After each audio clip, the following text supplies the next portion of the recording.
5 நாள் தொடர்ந்து ஓடுறதுக்கு எனக்கு 4 வருஷம் ஆச்சு.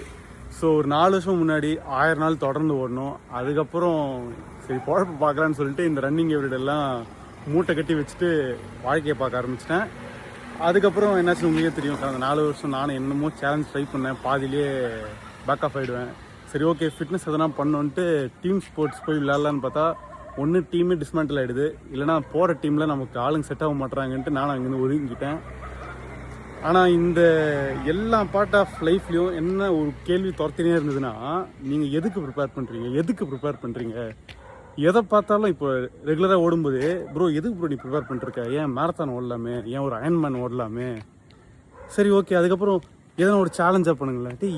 ஒரு மாதிரி ஒரு புஷ்ஷாகவே இருந்தது. இப்போ 2 நாள் நம்ம பிரேக் விட்டுட்டா கூட நம்மளே ஒரு மாதிரி ரிக்ரெட் ஆகிற மாதிரியே ஃபீல் ஆகிட்டே இருந்தது. ஸோ அதனால் நான் என்ன முடிவு பண்ணியிருக்கேன்னா, எந்த சேலஞ்சும் கிடையாது, எந்த ஈவெண்ட்டும் பார்ட்டிசிபேட் கிடையாது, இதுக்கு முன்னாடியே பண்ணது கிடையாது, அது ஒரு விஷயம். ஸோ நான் பாட்டுன்னு டெய்லி ஓட போகிறேன், முடிஞ்ச அளவுக்கு ரெகுலராக ஓட போகிறேன், இல்லை சைக்கிளிங் பண்ண போகிறேன், எதனா ஒன்று பண்ண போகிறேன். ஆனால் திரும்பி இந்த அக்கௌண்ட்டில் ரெகுலராக வீடியோ போட போகிறேன். எடிட்ஸ்லாம் எதுவுமே எதிர்பார்க்காதீங்க, இந்த மாதிரி ராவாக தான் போட போகிறேன். So once again let's go and let's get it. ஆனால் இந்த வாட்டி சத்தியமாக சொல்கிறேன், ஸ்டாப் பண்ண மாட்டேன்.